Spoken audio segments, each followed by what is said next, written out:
We have to tell her the truth and all this stuff? Just stories. I don't expect much truth out of this. How it all started, Tony Caprino, we were pretty close when we were younger. We still were up until he passed away. He come to me one day and said, let's go down to Leon, New York. I said, where the heck is Leon? And he explained it to me. I said, what are we going to do there? He says, well, Bud Finelli's racing a car there for some guy. I'd like to go watch him. So I said, okay. Well, after that, that's how all this began. That's how we got into racing. So you watched him, next thing you know, it's in your blood, and next thing you know, we're getting cars ready. Okay, what was your first car? It was a 35 Cadillac. Ah. Now, we bought this 35 Cadillac, Tony and I bought it up in Sherman, and we went to get it to bring it home, and all the tires were blown out on the way home. I finally wound up driving it home on the rims. So we got it back, and we took it down when Cusimano Brothers was on Water Street, right behind the fire station. And in them days when you built a car, the first thing you done is cut the top off. So we cut the roof off of this big sedan on a Saturday afternoon. We left, we're gonna go down Sunday morning and work on it. So we get down there Sunday morning, all there was is a big puddle laying there of all the aluminum and stuff that melted. Because them old cars had all wood inside the doorpost, and there's a lot of wood in them. That thing melted. So we went down to Weinstein, and we find a Model T truck cab, just the cab part of it. Mm-hmm. And we stuck that on, and we had 30-foot of frame behind us and this cab thing. I got a picture of that car somewhere. And that was the first car we had. We had a Cord one time that Chuck Nalbone and I had bought in Buffalo. We were going to redo it. Beautiful car, too. So it sat around for the longest time. I needed a race car. Excuse me. So all we had was the shell of it. So we had a big Buick engine, one of them 165 horse straight eights. They were nice. They come out of a Buick Century. And I put that in there. And then ran that for a while. Not much. A lot of these cars didn't last too long. I did build a little Plymouth Coupe one day with no top on it. And I had a Buick engine in that too. So I had to go home. I never went to a racetrack dirty. I always had to go home and clean up first, you know. So I went home to clean up. They bring the car to Leon. So they decide Jimmy Flaro should warm this thing up for me, right? I get there, where's the car? Jimmy just rolled it over me. Thinking so, I never even got a chance to drive it. But I know why he rolled it over after. You couldn't steer it. The kingpins were frozen. You couldn't steer that car for nothing. And we didn't have no roll bars and no tops on them cars then. But we used to just duck down and let them roll over, you know. You have a seatbelt? Yeah, we had seatbelt in it. Then the second car was what? I don't even remember. Did you have a 32 Plymouth? I had a Plymouth. That's the one that Jimmy rolled over. Okay, you rolled over? Yeah. And I see reference to a 1935 Ford. That was my baby, that car. Yeah. That little pink 30. It was the 34 Ford Coupe. 5-window coupe. But that car won more races, and it really was a good car. I never kept track of what it was. You know, that was one of the things I really feel bad about that I didn't do in my career was I have no idea of how many races I won or nothing. Never.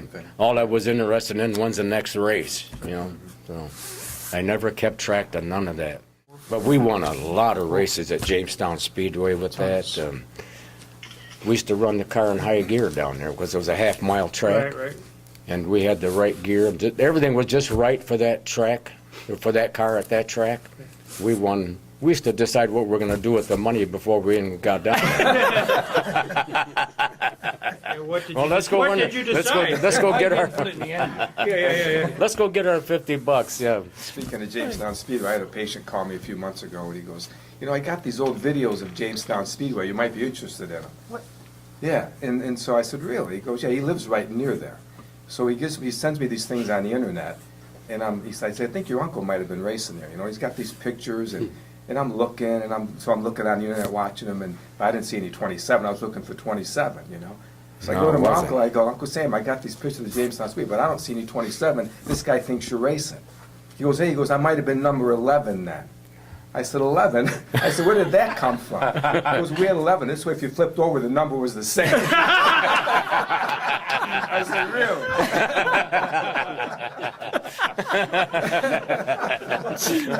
I did put it in the woods there a few times. Yeah, Every time, it was a half mile. It was fast in them days. and dusty. And it was a little bit done, but it had a lot of clay. But the steering arm always broke when I was ready to go into turn one for some reason. And that goes straight off the track, into the trees. The one time we were in there so far, they had to pull some trees up to get us back out of it. To get the car back I out. remember it skimming the treetops. Yeah, that's what it must have went Really? over the trees. I couldn't even Yeah. see the car from the track. Your back doesn't bother you all these days, huh? No? Were you so successful with that car, the 34 Ford, that at some point they wished you didn't show up? You know what they did to me one time? They made me start on the other side of the track. Opposite of the flag man. Yeah. You're kidding. Honest to God, down to Jamestown. They made me start on the other side of the track. And I still beat them before we got to turn two. They handicapped that. Yeah. That was a flathead Ford motor. Yeah, it was a. It was a good one, too. I think the whole secret was in the gearing. That thing was geared That was Uncle so Pete's good. idea. Yeah, that's Learned how Uncle to Pete, all right. The 512 Yeah. gear. If I'd have listened to Pete, I'd have been down to with the big boys in NASCAR. Bucky, how did you, this is about the time you connected with all this. In fact, what's your connection with Sam? What just, I could remember him when I was 5 years old. I think it's the first time I saw you. Yeah, On Water Street. on Water Street. Our garage, my dad's garage, was across from the kitty corner from the fire station. and your dad was who? Jim Kuzmano. The garage was there. It was a barn at the time. Yep, Right? that's what it was. Yeah, what was left of it. And I can remember him coming down because he was friends with my Uncle Pete. And that's where I met him when I was Yeah. 5 years old. Yeah, and I was was working there 74. then too, part time. So Yeah. yeah, But then the tornado came through Jamestown. yeah, 1946. Five, yeah. yeah. Blew the barn down. Oh, really? And that's when they built that building. That building is still there. Yeah, I see a new sign on it, and I don't know who's in there, but somebody's in Who there. was that on Water Street? Yeah, Kitty corner from the fire station. that's when all the boys came back. There was 4 of them brothers, you know, the Cuzmano brothers. And when they all got back, 3 of them were in the service, and Pete was the only one here. And that's why I worked with him, because all his brothers were in the service. And then when the boys all got back, they built that place on Water Street. And that's where the race car stuff started too. I was at Penny Royal Speedway when I was, I don't know, 7 or 8 years old. Missouri? My wife used to, when we used to go down Jamestown Speedway, my wife used to hold his hand and bring him in to just sit with him because he was so little. So it's in your blood. He was there from the beginning. Yeah. In the beginning, I saw every car. But what was the car that the right front, or the right side wheels folded over, Sam? You rolled over on James. That happened to Dickie Ben. Now that was a 35 Ford. And I left the spoke wheels onto the wire wheels. Just because it Looked nice. and they came with the car, you know. I didn't have to buy it was it. So I'm the Dickie Ben. That was when I was behind the theater. Going like hell down the back stretch, going to turn 3. And I had no idea where in the hell I was after that, because that thing went everywhere but straight. And both wheels collapsed on the right side. That thing tumbled, flew in the air, and another car destroyed. But now, Jamestown, speaking of Jimmy Pilaro and them guys, I've had a couple guys ruin my cars, 3 of them, as a matter of fact. Not that I kept count. We finished a Plymouth, a 51 Plymouth. and we were racing Jamestown Speedway Sunday afternoons. So get all done. It was a car we had just built. And the only thing that wasn't finished, I always reinforced the wheels after that, the centers. So I had to go home and clean up. I says, everything's done. They're going to bring the car to the track.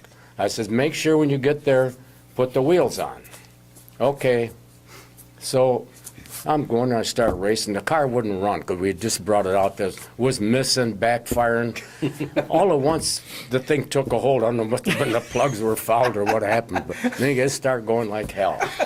So I'm going around there. Pretty soon, same thing. Wheels break, boom, there goes another car. You know? I says, what happened? Where's the wheels I made? We didn't have time to put them on. Another car destroyed.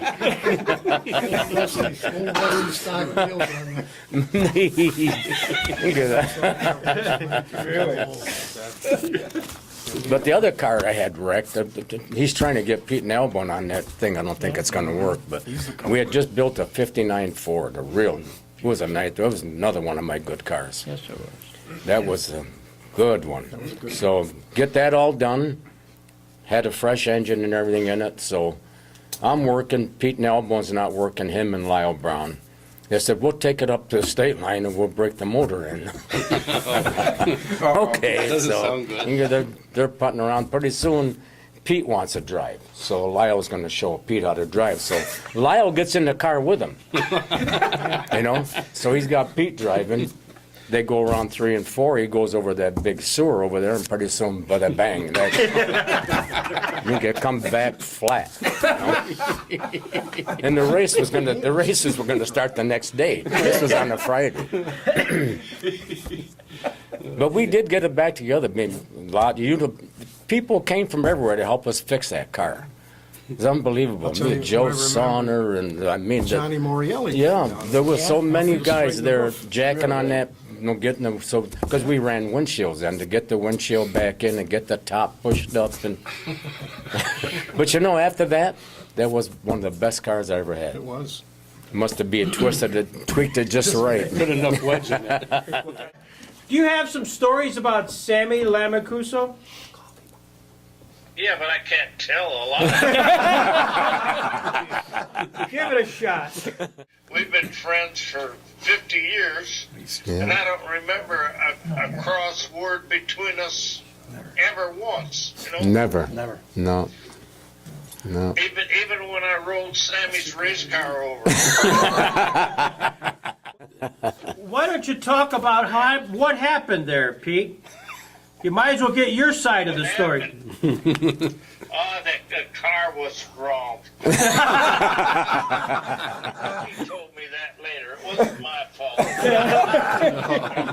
He told me that to make me feel better, that there was something wrong with the car.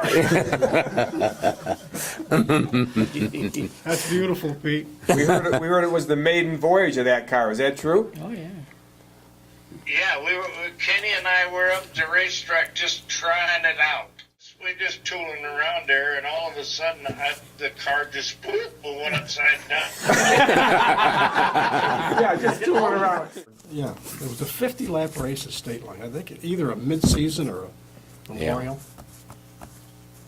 Bobby started towards the end. He started in the back of Bobby Snars. Halfway through the race, Bobby's first, he's second.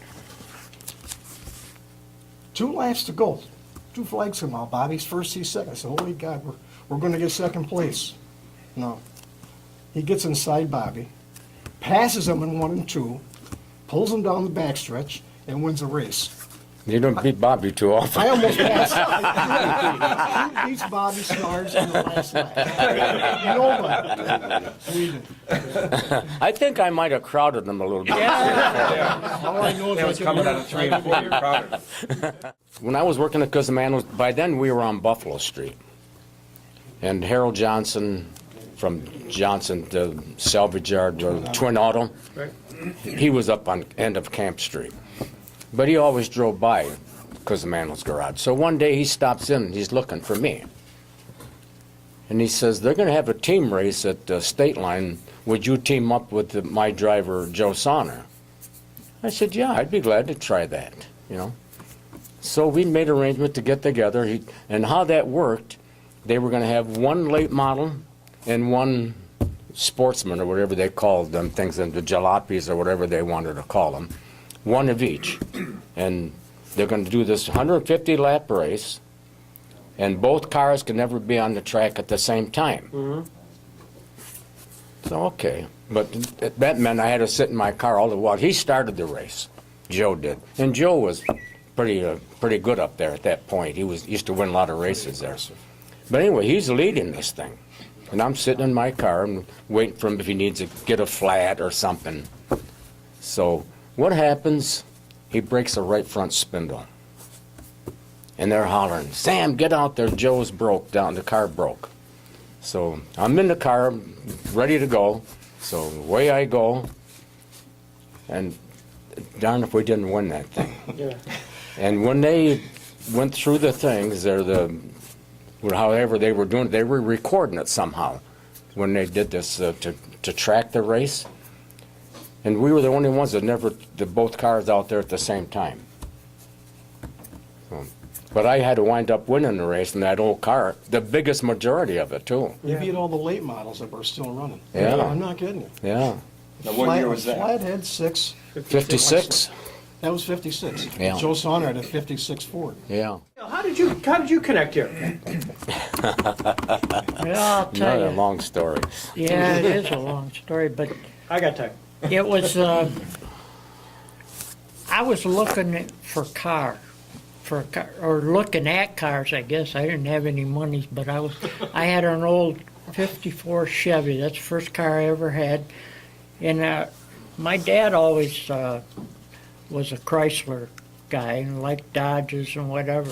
I happened to stop up at Cusamanos up on Buffalo Street there looking at cars. And all of a sudden, I had seen Sam. I had never met him, but I had been to State Line, and I'd seen him running a Studebaker out there. It seemed like every time it ran like hell, and then it broke. I remember that. And so I got to nosing around up there, and out in the service area there, they had the doors open, and I see this race car in there. You were working on that Lark at the time. I started checking it out and nosing around, probably asking a bunch of questions. Yes, you were. Too many? You say too many? But they treated me well. I thought, well, geez. And I really got interested, and I started hanging around more and more, and that's how it all came about. Finally, Finally, you bought a car, too. yeah, I did. I bought a car. Maybe that had something to do with it. Yeah, that might have had something to do with it. I don't know. So yeah, talk about the crew at that time. I mean, you know about Bucky, we know about Neil. Who were the other guys? Tell me a little bit about them. There was Pete Nailbone, Yeah. who used to help. He helped me and Kenny Johnson. Matter of fact, I think I met Pete through Kenny when I met him. We all know Kenny Johnson, I'm sure. But who else did I have? Bucky was always there, and Neil, and this Pete Nailbone. That was probably the core group. Johnny came. What year did you come? We made the Dart, built the Dart. Start in the dart. Yeah, the 68 Dart. 68. You're forgetting one guy, so. Busty Patterny. Oh, Yeah. see, that's why I'm telling you, forget my memory is shot. Yeah, how could you forget Buster? Busty. Busty was my protector, I think. I don't care whoever came near me, they were going to be in trouble. A lot of trouble. No matter where we went, this guy always managed to find something to argue about, you know. Either somebody pushed me or I pushed them or whatever, you know. He just loved to You start. didn't a argue He'd love to long. start a fight, you know. So one time we're at Skyline Speedway, and who's up there but Woody McCracken and his gang. Now, Woody's probably the nicest guy in the world. I don't remember what happened to us on the track, but whatever was, Busty didn't agree with it. You know? So he's over there, and McCracken's got a mechanic on his team that's huge. I mean, not only is he big, but he's heavy. So who's that? That's who Busty goes after. You know? So he took a shot at the guy, too. Pretty soon the guy picked him up, he was bouncing him on his head. That was the end of that one. I'll tell you, he cracked that guy in Oh, the he mouth. gave him a good shot, He yeah. I remember you coming out on the track, you always had a cigarette in your mouth. Always. Always had a cigarette. Yeah. One of my first memories of my uncle racing it was on my 8th birthday, so it was September 9th, '61. And that's when you won a 100-lapper at State Line. Yeah. And I remember the whole family was there that night. And he was second to John Seeley for most of the Oh, yeah. race. Yeah. And Seeley lost a tire coming out of turn 4 with like 5 or 10 laps to go. And he won the race. I followed him for lap after lap. I knew he wasn't going to make it because it was boiling like crazy, but water was all coming out of it. I knew he wasn't going to make the end of it, so I stayed behind him. You know, one thing about my uncle Greg that's interesting is he seemed to always win the big races. I mean, Yeah. week to week, 25 lappers. He'd be there, but he wasn't the guy then. It Yeah. was Bobby Snars, Ronnie Black, all Yep. those guys ran those quickie races. You know what that was all about? It was Weight. Yeah, it was about his cars. And Pete Cusimano always used to tell him that. But, Yeah. but he didn't listen to him. but he won the big races. But he won the Because it wouldn't fall apart. Yeah, I mean, you look at the team race with Joe Sonner. That was number one. Yeah. Then there was the 100-lapper at State Line. Then there was the mid-season championship he won one year state. That was a 50 Yeah. lapper. Then there was the Firecracker 50. Yeah. Then there was a 150 lapper at Erie. In One of the Erie, first ones they yeah. ran there. When you won that, he won the 150 lapper in Erie. It was a dirty night. The track was dry, and in the old days, I was probably 16, 17. I used to have those yellow nylon summer jackets everybody used to wear, Oh, yeah. and I had that jacket on, and I was in the infield. And honest to God, that jacket was as black as Johnny's shirt by the time the race was over. But it was the Rubber. most fun I've ever had at a race. It was Yeah. unbelievable. It was just Well, it was all about Cusimano brothers. I mean, you were born there. All of us kids were basically raised there, and just the interest in cars and race cars, and these guys were they were my idols. I just liked to do it. It was fun. I just got an interest in fast. I never drove fast, but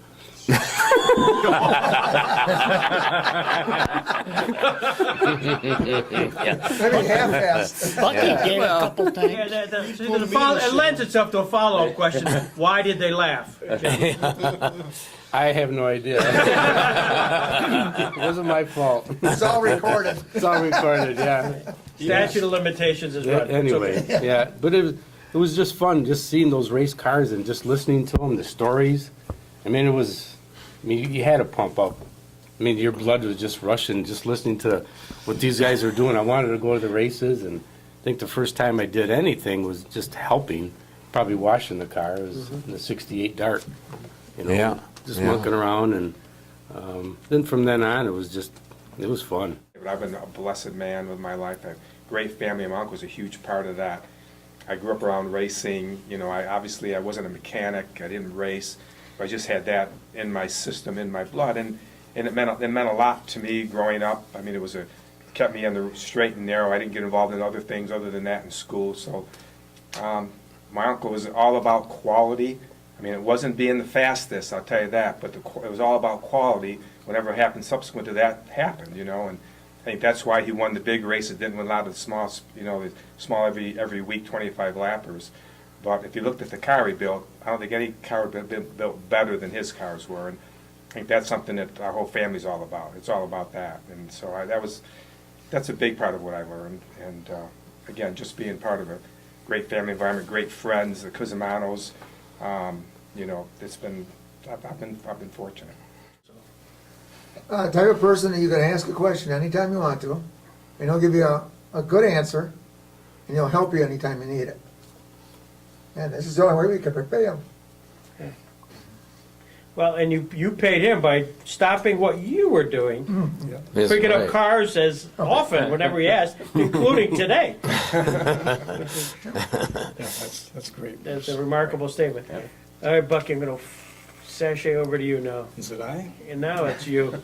Like I was saying earlier, I met him when I was 5 years old. I've known him for 65 years.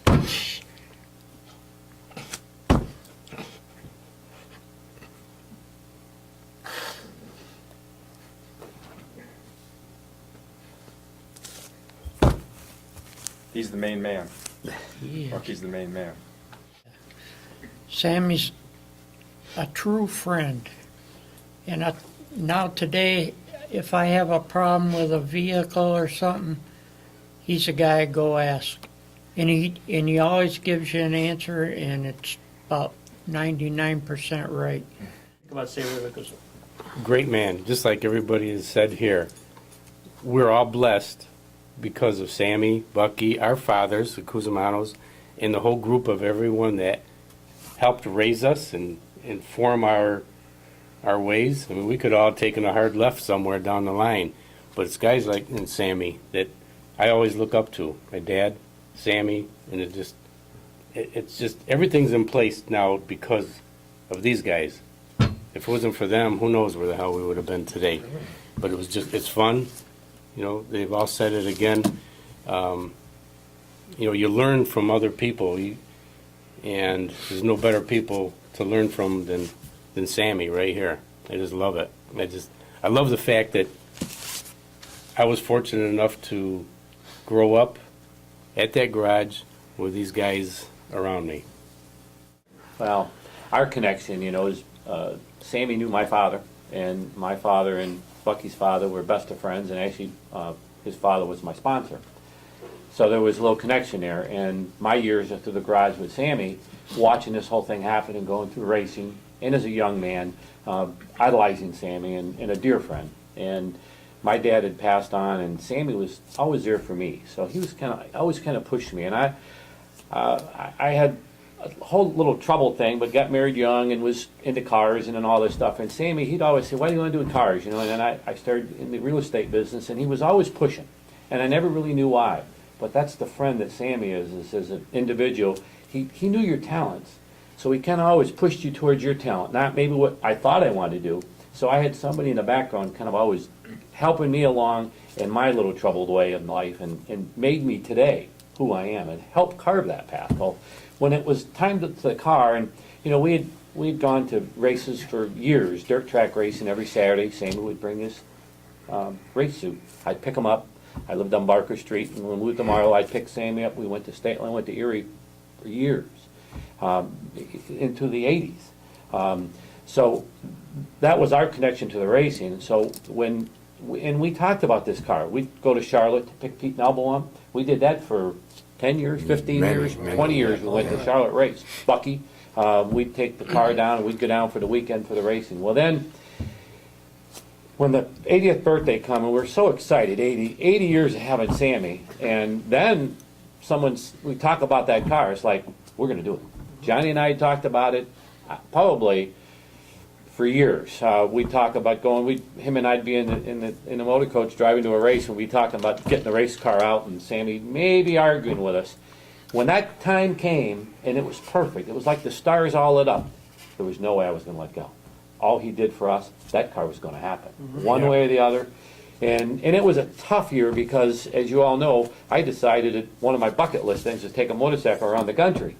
So I had to depend on a lot of people to do things when I'd be gone, because I knew we said to the foundations and Greg that we were going to have that car ready for that thing. And here I am traveling around the countryside, a motorcycle, calling Johnny, saying, "John, how's the car coming?" Don't worry, it's going to get done. Don't worry. I'm like, "You kidding me?" And I talked to Sam, "How's the engine coming?" "Well, don't worry about it." I'd call Bernie at Uniparts. "Bernie, them guys bringing you parts?" "Not yet." Well, I kind of know Sammy. I've been around him. Things take time, and I am absolutely a wreck. And so, but as the story turned out, we ordered the I ordered the quarter panels online. We went and found a car. Dennis Goggin, I think, is the Yes, one he that did. Yeah. let me that car.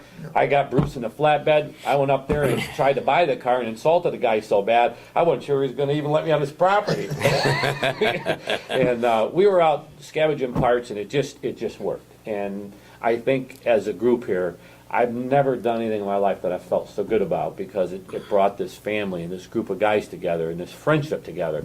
And we have the trophy. You know, the trophy's out there, but the real trophy is in my heart and all of our hearts that we've done this. And it's been a good inspiration for all of us. And at work, often I get someone that comes in and says, I saw you on TV, and the story, they all love it. And they need, it's not a story, it's truth. There's truth in it. Right there. I'll tell you, the one thing that really sticks in my mind about this whole thing is we were down at Lake County Dodge, and the car was all put together, but he had not had the engine running. And I don't think this is on film, the original. He cheated a little bit because he didn't want to have it on film in case it didn't start right up. So put some gas in the tank. There wasn't enough in it to start with, and it didn't start Well, right. actually, it was he actually built a wood platform for the engine and everything to sit in. That's the part of the story, Neil. And what he did was, he went down there and he tried to fire the car up in this little thing he had built, because he was Yeah, thinking, yeah. when I put the connecting rods on and all that, was everything going to be okay? There wasn't a doubt in anybody's mind here, except him. Well, it didn't fire. He went home, he actually got sick to his stomach. That's the truth. Because he's worried he's worried. He slept all night in the shower. The next morning, he fixed it. He realized that maybe the starter wire he didn't check. That's the only weak link. He went back and did an ohm test. The wire that he had was burnt out in the center. Put a new, right, Sammy? Yeah. He puts a new It was wire on too that. light up. He fired it, the engine fired and started, shut it right off. But I'll That's tell the you- real story. He didn't trust himself, but when he hit the button, the engine fired right up, started, he shut it back off, and it was the wire was the misfortune, not him. And he didn't want you to come down with that and take that engine. He was scared to death. Dorothy had to calm him down. So that's But he sat in that car when he went to start it, and it fired right up, and this was after all that. I was standing there beside him, and I looked at him. He had this grin on his face, it just was a magic moment for him. You know, you guys could probably attest to the same feeling that I have.